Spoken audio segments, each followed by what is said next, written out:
This is System Crash, a weekly tech news show willing to tell the hard truth about how tech and the titans who own and operate it is really transforming the world. I'm Paris Marks.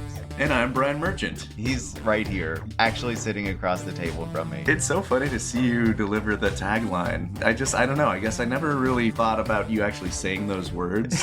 It just felt like they're beamed down. That's like our own brand advertising right there. As if we're not like on a video call every time we do this podcast. No, I don't pay attention to you when you say it. I thought you were just like recording the same thing every time. Yeah. Maybe we should to just streamline things a little bit. Yeah, it's going to save us so much time, like a whole 15 seconds every seconds. recording. Yeah. Well, it could have prevented our listeners from having to listen through all of this. So. But I will say, this system has just begun to crash. So support the show by heading to patreon.com/systemcrashpod, where you can sign up to get monthly bonus episodes. Also, rate the show on Apple, Spotify, or wherever you listen. Now, Brian, you were saying where we were before I interrupted you to let people know what show they're actually listening to. Yeah, we are in Monterey, California. I know. I'm in the United States. Paris is Not in in the Canada. United States. It's a delight in the flesh. This easy rapport that we have may lead listeners to believe that we grew up as brothers in the same room all the time. Yeah. Just so natural it is. But actually, we don't get to see each other all that much. No, I think we've only met in person twice before this. 3 times. Yeah, I think 3 times. So we are here in Monterey because there's this strange event that we were both invited to called the Spirit of Asilomar. I had not heard of this before we came. I am going to be completely honest, and if that knocks my cred as a tech reporter, then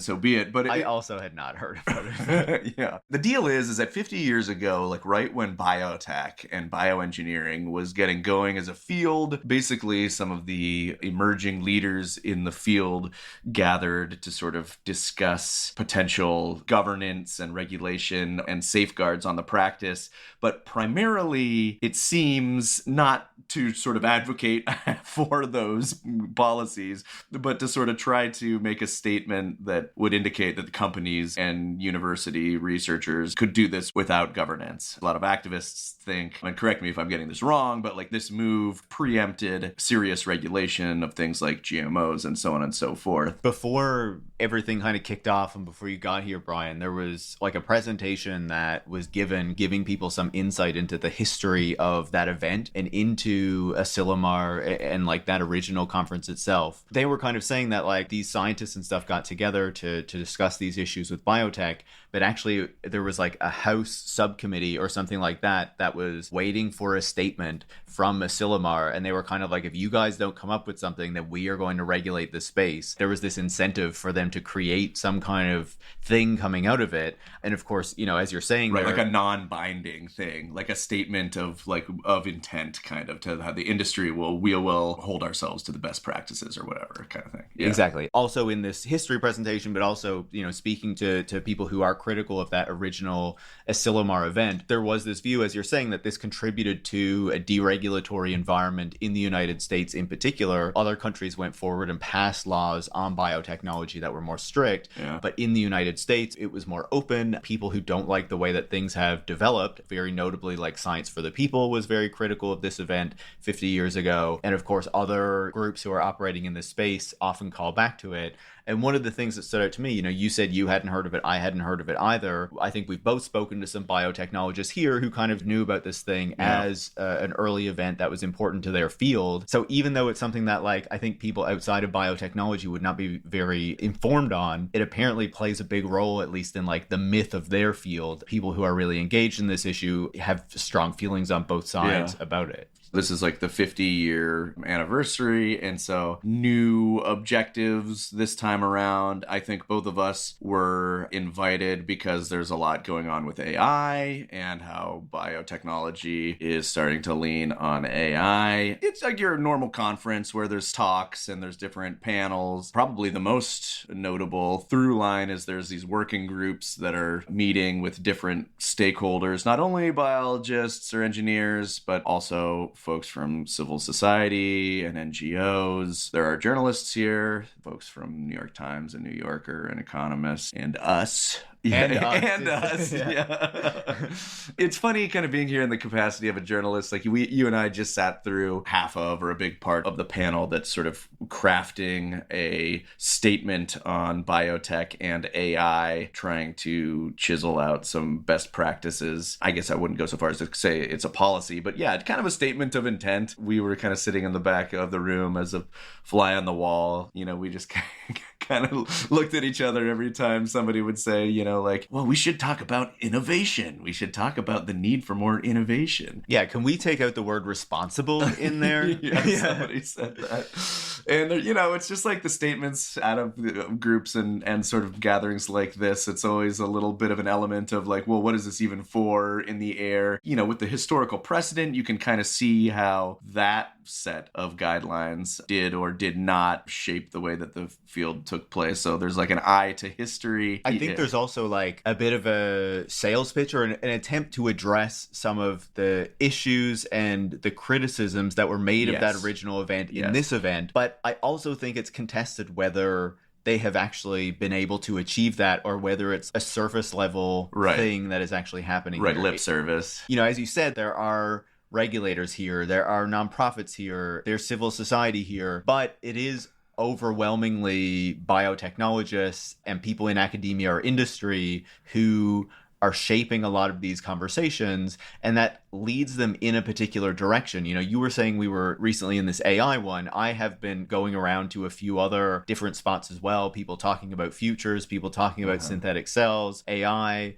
I've been in a number of sessions now where there's ostensibly talk about this bigger topic, and what it turns it into is, how do we sell biotechnology to the public and convince them that there's no problem here? Not like, how do we address the risks? How do we address the potential problems? But everything is fine. And how do we communicate that? Exactly. Yeah. It does seem like the overwhelming momentum is being generated by those parties, the parties that have the most capital and state influence. There's folks from the Department of Defense who are here. There are folks from biotech firms. But like you said, so they did invite a diverse array of other people. There are representatives from indigenous communities and indigenous bioengineers too. For the last hour, they were debating whether they should or must convene to have a serious meeting about what's going on in AI and biotech development. So, it's not all non-binding and all. I think that this is good stuff to do, and I'm glad we're here to see these conversations play out. I guess part of the question is like, is a forum like this the type of place where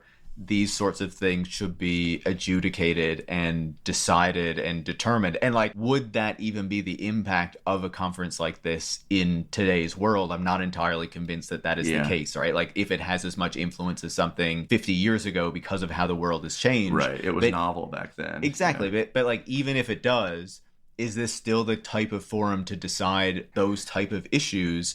Or because of how things have changed in the world, because of our recognition that we need more than scientists talking about their own field, that there's a much wider array of issues that maybe scientists don't always have at the forefront that we need to be considering. Is this really the place, or is this really the way to be trying to shape those decisions or make those decisions? I'm not entirely convinced of that, but I'm also not really convinced that this kind of a gathering is actually going to have this huge That's impact. The thing. Yeah. I just don't think that it will. I just think that it's going to be pretty niche and pretty insular as we're listening to these panels and people talking about the ways that biotech or AI and biotech could be governed. It's just all happening to the backdrop of just like, the evisceration of any, a regulatory state in the United States. It's hard to see how this plugs into sort of the reality on the ground in a lot of meaningful ways. We could be being cynical, but again, you have this industry-led event primarily bent on justifying its own existence, and which, makes sense to a certain amount. Of course, that's what it's going to do. Yeah, all the governance and regulatory stuff is going to be completely non-binding, and industry is going to point to it. Maybe some voices get raised, but I don't know. It's interesting to sort of, as a bellwether, again, to sort of engage in this process, as ephemeral as it is. Well, at least this does open up a conversation for what might work if Musk and Trump leave a crater in the regulatory framework, in the tapestry of regulation in the world, that we can fill in with something better. Maybe that we can start thinking about ways to get some more binding stuff, more democratic stuff. Well, and it was also interesting to me in the AI session that we were in, there was someone who was talking about how we should probably water down this statement a bit, because with the administration in the United States, if we talk too much about safety and risks and guidelines, they probably won't even listen to this. And then other people in the crowd were like, yeah, but this isn't just for the United States. Like, we're thinking globally here. And that is another tension that, like, we talk about on the show, right? Like, what is actually going on? And it was interesting because in that kind of initial presentation about the history in the first Asilomar, they played some clips of like these journalists who were there 50 years ago kind of talking about what had happened. And one of them was talking about how it was such a representative event because there were people from Canada, Australia, Western Europe, and Israel, so many different parts of the world. And like everyone just laughed as they heard it, right? Right, no one from the global south at all. But it's like, even now, like, there are people here from the global south properly, but it's like, are they represented in a way that actually has impacts on the conversations that are happening? Or are they just here to be like kind of placeholders? And you can say, look, there were all these people from all these different places, when the people who are organizing it, who are leading so many of these discussions are like Americans and Brits for the most part. And it's like, does that really have an actual difference on what comes out of this? Or is it just to be able to say, look, we have all these people together to try to put a greater like legitimacy on what potentially comes out of it. And in Europe too. Europe is here too. The UK is in Europe, even if it I have to say I appreciated in that. So in one of the guy who was talking about the need to include, we must talk about human flourishing and innovation and how it's unlocking the future. And then the woman who was like leading the session, a European woman, was like, "Oh yeah, we'll make sure to include how it's a wonderful time to be alive and all that." Just like very not intentionally throwing shade, but like very like quickly encapsulated and undermined how silly the need to like say we will innovate in like a policy framework. For people listening who are, not in biotech, we're obviously not people who are experts in biotech at all. So, kind of take what we're saying with a grain of salt, maybe. Just our kind of reflections on being here and talking to people for the past few days. With that said, I think, we're talking about what goes into making decisions and rules and frameworks around biotech, right? We're here and potentially criticizing the way that these elite frameworks come together and the way that they see how regulation and rules should be put together. But I think for people thinking more widely than that, if we think about the conversation that we've been having about AI for the past few years and who have been leading those conversations, I think that those are things that are very similar, right? If we're here and we're seeing all these people who work in this field, who have this expertise, who are pushing for voluntary and non-binding types of responses, even if there are people here who are concerned about risk and all those sorts of things, and then we look at what we've been seeing from the AI industry more broadly, I think there's a lot of overlap there in, again, you have a lot of these technical people who are invested in the field, who are always the ones who are talking about what the regulations look like and trying to frame that in the public conversation and in the government conversation, certainly. And they have obviously affected the way that we think about how AI broadly and generative AI specifically should be framed. And so I think that when we are here and I'm hearing these people talk, I'm not just thinking about what's happening in biotech, but I'm also thinking about how this, to me, sounds a lot like what we see in other fields as well,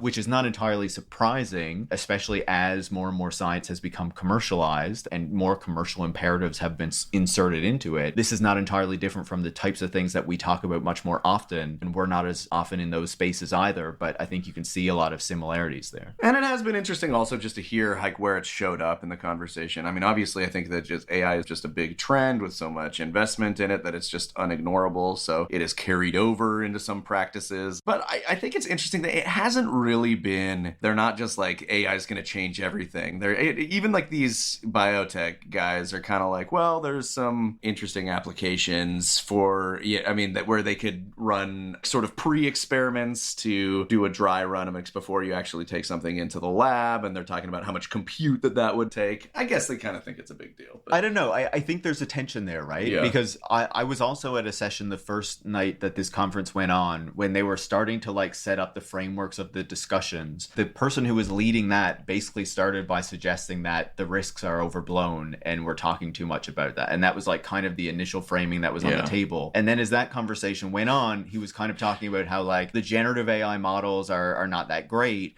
but we think that if we insert some physics models within the LLMs, then it's going to get so much better, but that is going to take a lot more huge amount of compute. And it's like that fact was not really a problem. It was just like, this is what we need to do to make better AI so we can make better biotech with AI or whatever. And like that was the consideration. The one other thing about that too that stood out to me in that session is they were talking about how previously academics could be able to run these models on their own computers and the computation that they have available to them, but increasingly they're kind of begging these massive cloud companies for access to their compute because it's becoming so big that it's like beyond them, right? Yeah. But I would say there's still a general tech optimism. Yes. And sense that 100%. Whatever tech is coming down the line is inevitable. We can't stop it. We need to adopt it. We just need to figure out the best way to do that, not to be like, oh, we can't possibly do this because there are too many threats and risks associated with it, but rather that probably overstating risks. And if we focus too much on that, then we're inhibiting innovation. Like that is still very strong. And I'm detecting like a little bit of a tension between, say, like startup founders and researchers who it seems like maybe had more trouble getting research funding for stuff that's not AI related, or having their projects at the company greenlit because they're not AI related, and thus finding ways to justify them, even because I think the same guy that you were talking about who was discussing the potential of using AI for dry runs and simulated outcomes for experiments before doing a real one, he even made like an offhand remark, well, we'll have to consider at some point whether or not we want to do that, or like melt all the glaciers from the next to the data centers in Norway or something like that. They're all navigating this stuff too in ways that have been interesting to be seen. But again, as totally. you said, but I still also tech forward, led by exactly. I still hear people say that biotechnologists are feeding the world, that Monsanto did good work. Like that stuff is still here too.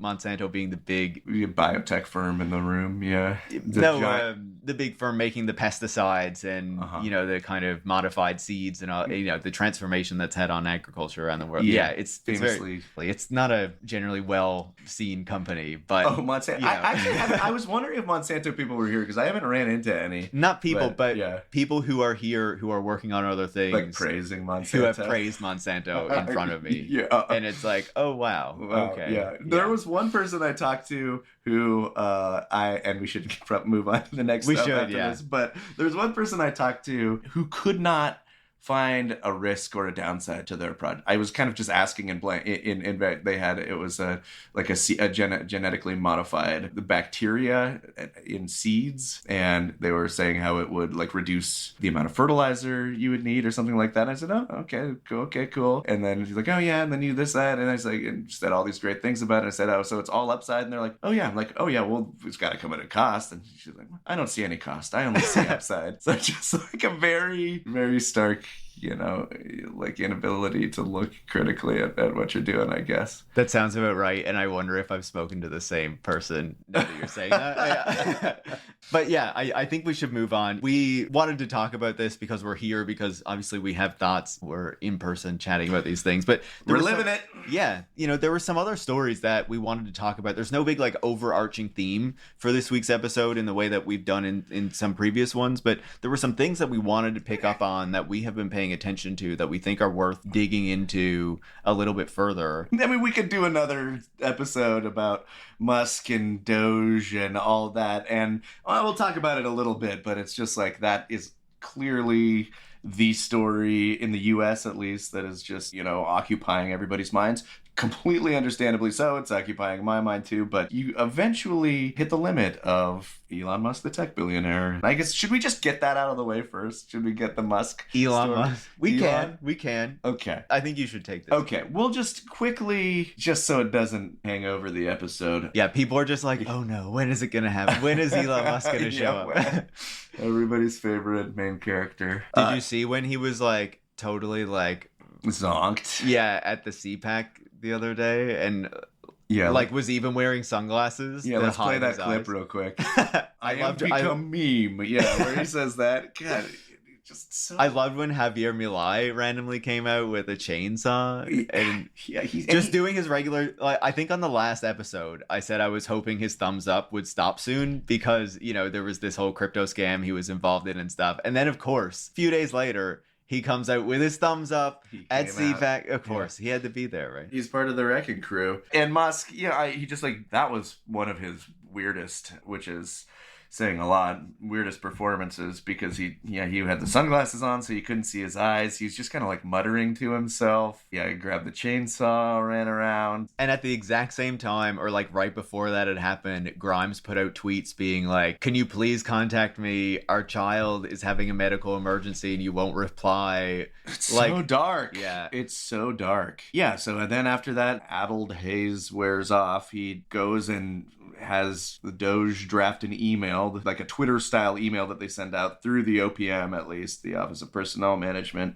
that's sent out to like every federal worker. So millions of federal workers getting a message that said, like, what did you do last week? Which is like famously what he said at Twitter, just making people justify their jobs, a bullet point list of the 5 things that everybody had done last week. And Brian, what are the 5 things that you did last week? What are the 5? Are we keeping you on System Crash? I need to know this.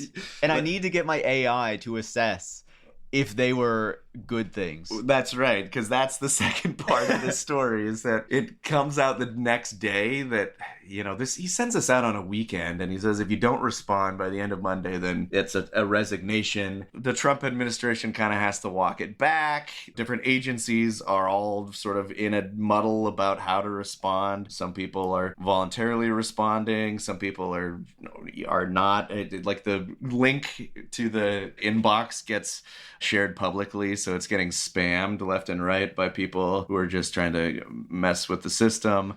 And a number of agencies come out and tell their employees not like, to don't do it. reply. Don't do it. Yeah. Like DOD, FBI. And the FBI, like. But I believe the health department or whatever, RFK Jr.'s department, tells them to reply. To do it. Yeah. So it's all over the map. And honestly, we're laughing because it's so ridiculous and it's so stupid. But it's also just yet another swing of the wrecking ball for these poor civil servants who are just being terrorized by Musk and Doge. It's something else every single day. They just have been living in deep anxiety for many weeks now because they have no idea if their job is just going to be arbitrarily gutted or not, if their colleagues are going to be fired, if the projects that they have going are going to be funded, if they're going to be able to do any long-term work. It's such a nightmare. And I've spoken to a number of these folks for some pieces I'm reporting, and there's just like legitimate harrowing anxiety, and it's blood boiling to listen to people who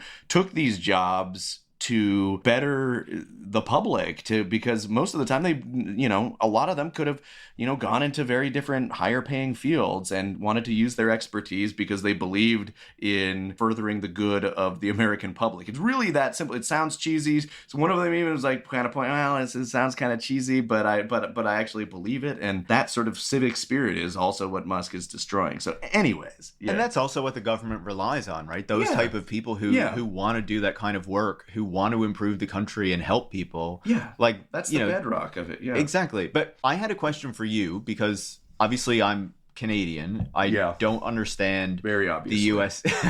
I don't understand the US government as well as you would, I hope.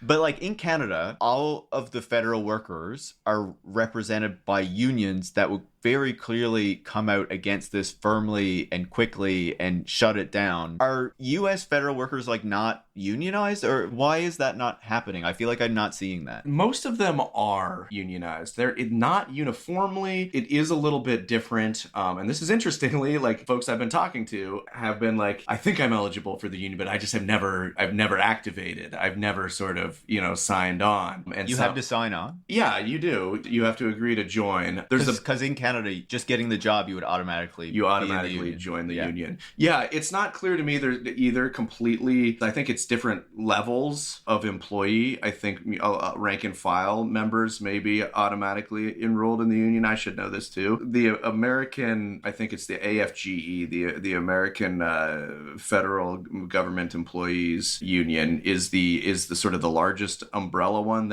and they have been fighting a lot of these, coming out and saying, don't reply to this or don't do that, and then helping to organize some of the stuff in DC. In the chaos of what's going on, it's just also unclear physically what they can do, especially if in some cases Doge and Musk and the Trump administration are like ignoring court orders that say don't do that, and that what jurisdiction does the union have? And the union has pushed back, and I do think has slowed things down a little bit here and there. And it's, I think, been responsible for preventing a more wide-scale firings, because the more blatantly illegal machinations that were attempted in the beginning, just like mass indiscriminate layoffs, which they had to step in and say, no, you can't do that. So they could fire probationary employees, people who had worked at the government for less than a year, and for everything else, follow protocol. So and that's why I think we're seeing some of these shifting strategies,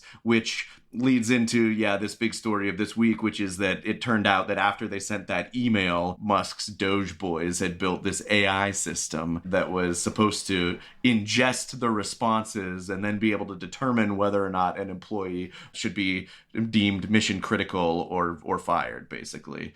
So is it powered by Grok, I wonder? It is. It 100%. And then Musk is probably going to charge them for a government contract to operate it. Well, he's just inserted Starlink into the FAA, so that's the newest. Yeah, thing. Here it comes. Yeah. It's really coming. It's a farcical idea. They're not even really trying to justify it. It's just another mechanism that they can use for a number of purposes, including dodging accountability, right? This other story that's been unwinding all week is that courts have been trying to figure out who is actually in charge of Doge, right? Because Elon Musk doesn't want to be in charge of Doge because he could be liable for any number of things that happen to the government. White House was saying, we don't know who's in charge. The Department of Justice, that was what was saying, we don't know who's in charge. And so it bounced around, and they finally named somebody who was it's Amy Gleason. She previously worked in the U.S. Digital Service. I think people were not 100% surprised when this was finally like announced or confirmed or what have you, because she was positioned as like a liaison or something like that, I believe. So, it was clear that she was one of the people who was important in this new kind of Doge entity. And I think we're still kind of learning like what role she is actually playing, to what degree she is just kind of taking the fall or the cover for things that Elon Musk is deciding. If you think of like Linda Yaccarino at Twitter or something, who is just kind of doing what Musk says. So she is the person who is officially heading up Doge. Yeah, she was a previous government employee, I think, right? Yeah. Which Digital Services, that was like the Obama era department that used to manage federal websites and all that. So, well, it was the department that was replaced by Doge, right? That was turned into Doge. It's another nightmare, and I talked to some historians and anthropologists about how these automation systems are used, and they're used to consolidate control, dodge accountability. If an algorithm is telling you to fire somebody, if an AI system is telling you to fire somebody, then it's not your fault, and it's just the way that it is. Doge in general has been using this whole apparatus, this whole sort of suite of AI first strategy, automated systems, an AI that will tell you if you're fired, to sort of latch itself on to both the popular AI trend right now and these like futuristic aesthetics where it's like, like, oh, you can trust Musk, the future man. He's got all of these AIs. Even if like literally none of them work, then they can still serve power. They can still serve the GOP. And the GOP is all too happy. Mike Johnson, the Speaker of the House, leader of the Republican Congress, he was just all too happy to just like go on C-SPAN and say, Elon's cracked the code. He's got his bots running around and they're scanning all the data that was hidden before, and just have faith in the techno man. And it's just giving them some cover to just ruin people's lives, which again, a lot of people have pointed out, like, this is what they said they were going to do in that stupid Project 2025 document, to fire people who were either not committed to the Trump project, who weren't loyalists. Republicans want to hollow out the parts of the state they don't like, and then maybe either replace them with loyalists or just sort of have this neutered state that's been a goal of many of the loudest conservatives for a long time. I'm just thinking Elon Musk, the future man. But yeah, like, it's the lamest future man too. Just like glasses and a gold chain and like just kind of flubbing around up there. We get what we deserve, unfortunately, at the moment, it seems. On that point, like, the congressional Republicans are not stopping anything. And I do appreciate you outlining the stuff about the union, because that was something that I had questions about, right? Because I feel like if we saw something like this happening in Canada or Europe, we would be hearing a lot more about the union and what the union is They've doing. been there. Yeah. They just, I think that there's only a limited amount that they can do. I mean, on the another storyline in this whole thing is that, Trump is already working to undercut the NLRB, the National Labor Relations Board. And in some cases, the courts have basically already sided with the Trump government against the unions, who have taken cases, who have tried to throw a wrench in the works to the extent that they can. I think it's just kind of getting lost in the stories. And, I honestly, they, just like a lot of the modern labor movement, they could have been more prepared, just like the Democrats could have been more prepared. Yeah, they just did not see this coming because, few did. Yeah, no, it is wild. And speaking of the things that Trump is doing and kind of the international comparisons, yeah, there was a story that I was paying attention to a lot this week and past couple of weeks, but it feels like it's really come to a head over the past week. I was wondering if it gets as much play in the United States, and probably not because of everything else that's going on, but like even if it would generally, than it does in like Canada, Europe, internationally. That's this topic of digital services taxes. And so for people who aren't aware, those are taxes that countries pass that basically target companies that are offering digital services and take a certain percentage of their revenue in that country as a form of tax, right? And the assumption is that is done because those are multinational companies and they are not paying the usual tax rate that you would usually get from a company that is operating within that jurisdiction. So like Canada, for example, has a digital services tax of 3%. In the UK, it's 2%. In France, it's 3%, but they've talked of raising it up to 5%. And that hits like gross revenue, right? So this is their way of kind of clawing back revenue that they feel is not being reported for tax reasons and then captured through corporate taxation. And also it's just perfectly reasonable, right? Like you're making money in a market selling services, that should be subject to tech companies have gotten so good at avoiding taxation. But yeah, I mean, it's an entirely defensible practice. Yeah, totally. Yeah. Because instead they're running revenue through like the Netherlands or Luxembourg or Ireland or whatever to try to get away with paying the usual tax rates that you would expect. And so countries around the world for the past number of years have increasingly been passing these taxes. It's dozens of countries now that have implemented them. For the most part, those taxes have gone rather unremarked by the United States when they have been passed. But there was a lot of attention when Canada finally did it, I think because Canada is so close. And I should say the problem that the United States has with it is that it perceives rightfully that these taxes are really singling out American multinational tech companies because those are the ones that are dominating these markets and these services in all these different countries, right? So you're basically saying these American companies are not paying a fair tax rate, and so these taxes are designed to ensure that that is going to happen. Yeah. Right? And so Canada was going to bring it in years ago and kept delaying and delaying, and then finally brought it in 2024. And the Biden administration and their diplomats in Canada basically brought a trade petition against Canada to bring it to one of these international arbitration bodies in order to see if there can be a resolution, right? And Donald Trump, this is one of the immediate things that he has picked up on in terms of how other countries are treating US tech companies. We have talked about it on the show, how Mark Zuckerberg and Tim Cook and Elon Musk have all been saying that they want Donald Trump to use the power of the American government to pressure these other countries around the world not to regulate or to overly tax the US tech industry. And so these digital services taxes seem to be like the first thing in Donald Trump's firing line that he wants to try to get rid of.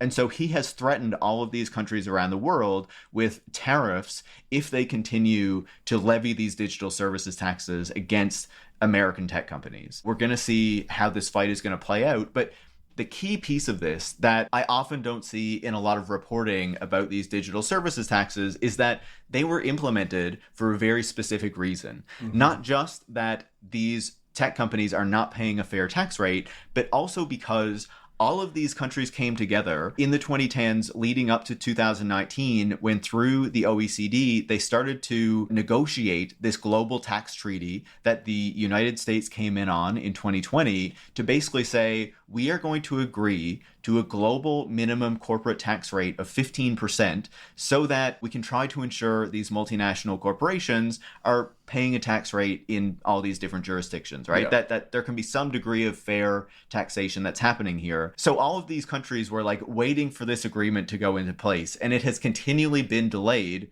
because of the United States, mainly, right? Because the United States keeps delaying this, keeps refusing to enforce it, all this kind of stuff. One of the things that people didn't talk about because so much happened on Donald Trump's first day in office was that he signed an executive order pulling the United States out of this treaty, this agreement once and for all. So the global minimum corporate tax rate is not happening with America's support. So there's more reason than ever for all of these countries to just pass digital services taxes unilaterally because this global minimum corporate tax rate is not happening. And so now we're seeing the Trump administration say, we're not doing the global minimum corporate tax.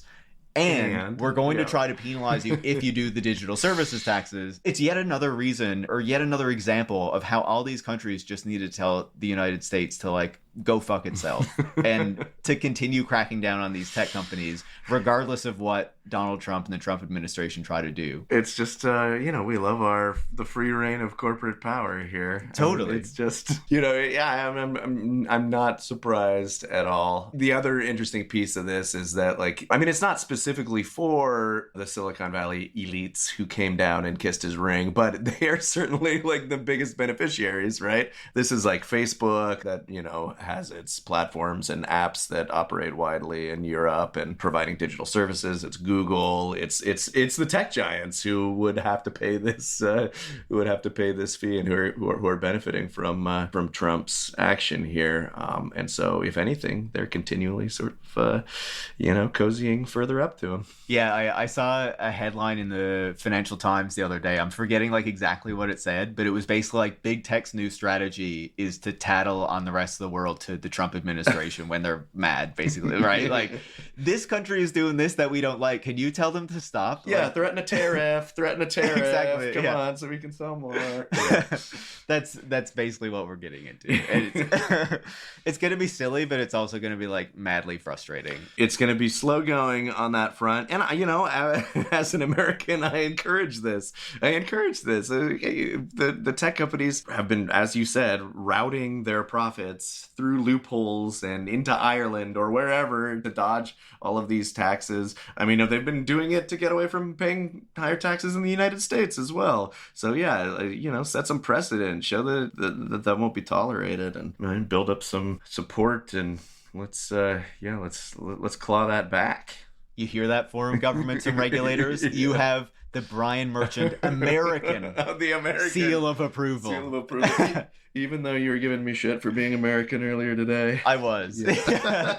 That's because you were trying to steal cookies, but that's a whole other story. Yeah, so Paris wanted a cookie, and there was a plate of them, but they were under a wrap, and it wasn't time for the cookies. And I said, if you want a cookie, they're gonna come out, and in like 20 minutes, we can take one early. But Paris said no. The actual story was that the man was wheeling a cart with the cookies on them, and Brian went over to the man and said, "Can I have a cookie early?" And he said no, because it was not cookie time. And so then we waited until he deposited the tray on a table and left, and then Brian took the cookies. Sounds like we're not at a fearsome biotech conference, but like a children's book. Stealing cookies. But the moral of the story: did you not take a cookie? Did you not take 3 cookies? Listen, I took 1 cookie when you stole a cookie for me, and then we went back. You gladly took it, and you ate it happily. You were so happy to eat your cookie. I was happy, and then we went back. When it was time for cookies. That's America, baby. Yeah. This is what I said to Brian. I said, this is why this country is falling apart. Nobody trusts the rules. Nobody follows the rules. Everybody does what they want. But we get cookies. Yeah. In the short term. We also get cookies. Yeah. But when it's okay to get cookies.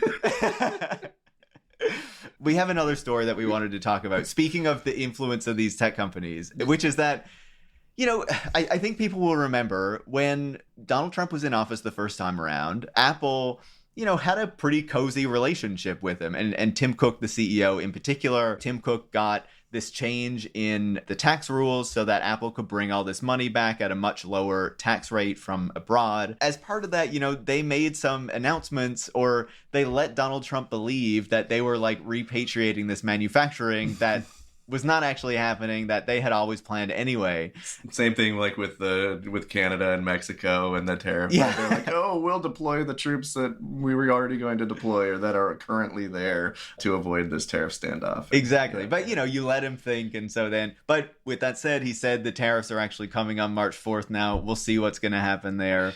Who knows? It's we'll come back to that issue on another episode, I'm sure. But the thing that happened is Apple now says it's making this big $500 billion investment in the United States that's going to create 20,000 jobs. And it's like, this was probably going to happen anyway, right? Yeah, that's the bottom line. Also, it should be noted that, they're so excited about 20,000 jobs. That's how many they've literally just cut from the government that Musk fired himself, like personally, at least, and with more on the way. So it's just like a bizarre moment to be touting job creation on one hand when you're just actively, doing this campaign of destruction on the other. Is Apple offering to hire them all? Probably not. There was the DEI thing that Apple did too, right? Where the board voted not to eliminate DEI materials from the shareholders. From the shareholders. Yeah, so there was this shareholder meeting that was held earlier this week on Tuesday, I think it was. Maybe it was Monday. I might have my dates messed up. But basically there was a shareholder motion for Apple to get rid of its DEI initiatives, diversity, equity, inclusion, like we have seen at Meta and other tech companies after the Trump administration has come in. And we know, of course, there has been a lot of pressure from the Trump administration, Republicans, the right wing, to kind of get rid of anything that's inclusive of people of color, trans people, queer people in these various companies. Apple has been resistant to that. And basically the result of this shareholder vote was that Apple will not be required to get rid of these initiatives. There might be some tweaking of them, but in general, Apple seems to be holding the line, which, again, I think we talked about this on a previous episode. Not to say Apple is the best company in the world. They do no bad things, but kudos to them for not pulling a Mark Zuckerberg and, throwing everything on the fire. Right. Yeah. Just to, go which way the wind's blowing. And yeah, again, Tim Cook is a gay man, and he certainly has stronger feelings than Mark Zuckerberg about the importance of some of these initiatives. And, I do think, as we said on that earlier episode too, I do think that this is going to be one of those issues where it could very quickly turn out to be the case that, like, having a company with shareholders and stakeholders who have like a modicum of concern for their employees' well-being, maybe that's a benefit in the long term when tech companies are competing for talent and so on and so forth. So it could also just prove to be just, a strategic move on those grounds too. You can imagine it would be very attractive for like queer people and people of color, if they hear that Apple is not doing all this shit that Meta is doing, that is going to be a good place to work. Like, Yeah. I would obviously think that. Even, I don't know, even if I was like a white guy who's not a piece of shit white guy, which I am, I would be like, that Wait, sounds... you are a piece of shit white guy? No, you are not the not piece the of piece shit. of shit. I'm not a piece of shit, okay? But I am white. Let's establish that. Uh-huh. But like, that's where I would prefer to go, because it sounds like it's overall just like a better workplace. You know? God, I can't imagine working at Meta. So cringe. just Mark Zuckerberg coming in with a Can you shirt that says imagine Zuck on the front? Can you imagine still working on the metaverse today? It's a whole other topic. Like, yeah, workforce rise. Hey, boss! Like, yeah, the legs are coming in pretty good. Yeah. Oh man, it's gonna pay off one of these days. They just need to lose another $200 billion on it. That's all. I don't think we have a Google story, but we almost completed a whole sweep of touching on all of the big, because I do also really quickly want to get to Microsoft also, because there's a couple of interesting little bellwethers, especially for those who watch the AI, the generative AI space. Wait, what is this? I'm not watching it. You're not watching it. You haven't heard of it. Generative Yeah. AI, LLMs. I'll tell you about it sometime. Good, thank you. Yeah, the industry may be interested in it. Two things. So Microsoft CEO Satya Nadella went on one of the Tech Bro podcasts, and kind of like it was enough to make headlines, but he's talking a little bit about how he's a little underwhelmed with the progress or the profits of generative AI programs so far. Microsoft famously early adopter, poured $10 billion into OpenAI. They use OpenAI's technology and Copilot. They have their own AI stuff. Big initiative there. To hear him come out and be so lukewarm, pretty interesting, especially as we're seeing some other headwinds kind of starting to blow, the DeepSeek intervention, where it turns out you can make AI that's pretty serviceable without having to use 3 Mile Island as an exclusive power source.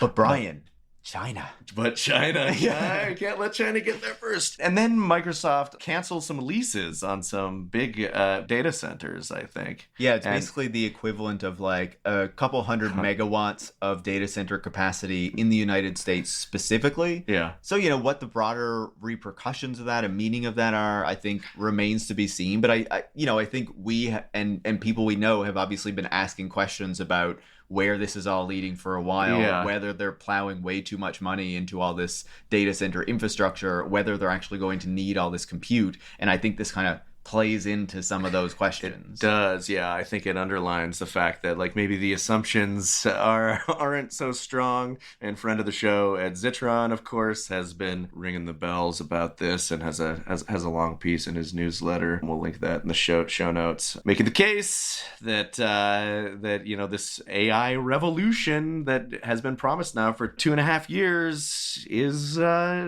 somewhat limited in the commercial space. I mean, we have one successful app, ChatGPT. I think the point's well taken. Not a profitable one, though. Not a profitable one. Too much energy, too much compute. The company is not making any money at all. It's losing billions and billions still as it just plows more and more investment into its endeavors. So certainly nothing definitive, but some interesting little signs blowing around. Yeah. And just to add to that, I do feel like, if I remember correctly, we heard Sundar Pichai saying not dissimilar things as Satya Nadella was saying end of last year, early this year. I can't remember exactly when that was, but kind of saying that it was looking like things are not getting better so much. There are obviously questions about this. So I think that even as we're seeing all this money still supposedly flooding into the space, the questions are continuing to, pile up as to whether this is actually a worthwhile investment, whether it makes sense, whether this big market that has been promised the past 2+ years is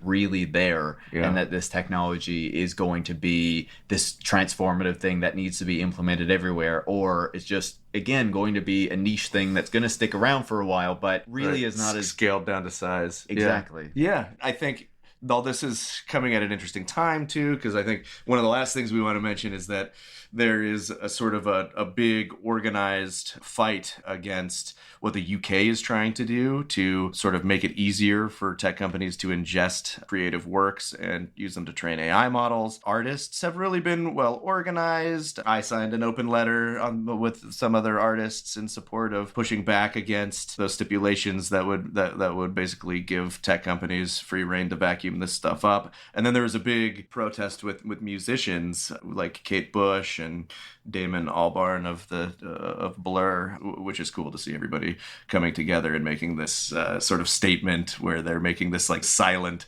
music, because that's what's going to be left if you hollow out the ability for musicians and artists to make a livelihood and transfer it to tech companies. Check that out too, and all the solidarity and support that we can muster from over here in System Crash in sunny Monterey, California. Best of luck out there, artists and musicians. Best of luck over on your cold, wet island. Yeah.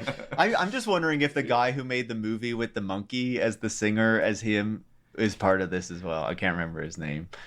I'll have to look. Do people know what the monkey movie is? The monkey movie? Yeah, you don't know this? I don't know what you're talking really? about. There was like a movie that came out like last month. And it's about this British singer. Oh, is it the horror movie? It's Stephen No, King? no, it's not a horror movie. And it's like about this singer's life, but instead of some young actor playing him, they have a 3D monkey that looks like the monkey from Planet of the Apes. You've never seen this? No. It looks ridiculous. We're gonna have to look at the trailer. Okay, maybe we'll get a little clip of that. Yeah, playing, so looking at the monkey movie. Sense. Yeah. One final story. As we close a it off. surprise. Yeah, Okay. of course. A surprise, a person you haven't heard from in a while, who has been silenced from the general conversation for the past few years. Elizabeth Holmes of Theranos is back in the conversation these days. She gave her first interview from prison with People magazine about how it's going. I read through this thing. You did. How's it going? I did. Not Elizabeth? great. No. It's obviously quite difficult for a She person doesn't- like her in prison. She doesn't like prison. She doesn't have a good cell. No, well, she likes to see her kids once or twice a week or whatever. She's helping the inmates get early release and learn French and all this kind of stuff that, sounds... She's bettering herself in prison. Yeah, and bettering the other inmates. But it's very clearly a pitch. We have been seeing Donald Trump pardon these people, let them out early. It feels very much like Elizabeth Holmes is trying to get her name and her story back out there to try to get out of prison early. Well, that's not the way to do it. If she wants to, she has to like rail against cancel culture or something, or like go anti-woke or MAGA or something. Donald Trump doesn't care about prison reform, prisoner rehabilitation program. Man, this is a good point. She's still denying that she did anything wrong through everything that she's doing. And she says that even in prison, she is still working on innovations for the future of healthcare that are going to make people's lives better. Just come out and do the whole thing over again. She's coming to Asilomar 50. Yeah, whatever the next one is going to be, to talk about how she's improving the world actually with all of her biotechnology innovations. This might get me some shit, but like I honestly I wouldn't go so far as to say I feel bad for Elizabeth Holmes. I don't. I know you don't. But I don't feel bad for her. But I also and I think she has made this point in some capacity, and I think it's maybe the only good point that she's made, and that's that. Was she full of shit? Yes. Did she defraud her investors? Yes. Was she playing with fire, hyping medical health technology that just did not work? Was it a big scam? Yes. But how many guys in Silicon Valley have done this same thing, and who takes the biggest fall, the most publicized fall, is the white lady who wears the Steve Jobs turtleneck. It just feels like the industry kind of circled the wagons or the firing squad there and was like, okay, we have a target, we won't miss this person, and we can kind of pin the blame and make the media circus. I felt more strongly before Sam Bankman-Fried went down, but yeah. I don't disagree with that at all. Yeah. My response would be to say, I agree with that point. Let's build a new prison in Silicon Valley and round up all these bastards and stick them in there. Well, I think it's just, no.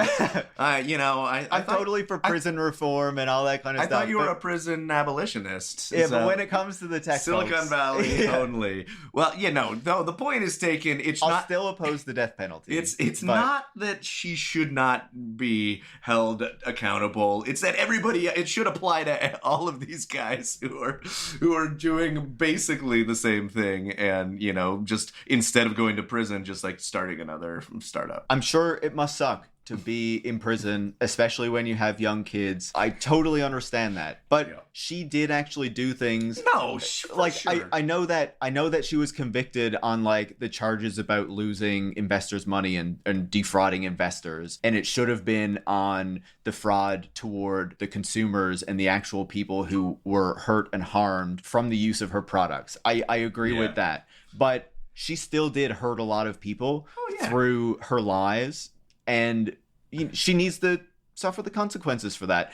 And I agree that a lot more people in the tech industry should be in the cells right alongside her, learning French and all this other shit that she's at in there. Yeah. On that note, we might be still able to go catch the sunset here. We can take a walk on the beach and frolic maybe a little bit. Yeah. Yeah. This sounds great. Yeah, you're out here on the California coast instead of the barren, icy north of Canada. Well, I've been trying to avoid that where it's cold, hence why I'm here. And as we talked about, I was recently on vacation as well. So Look at you traveling around.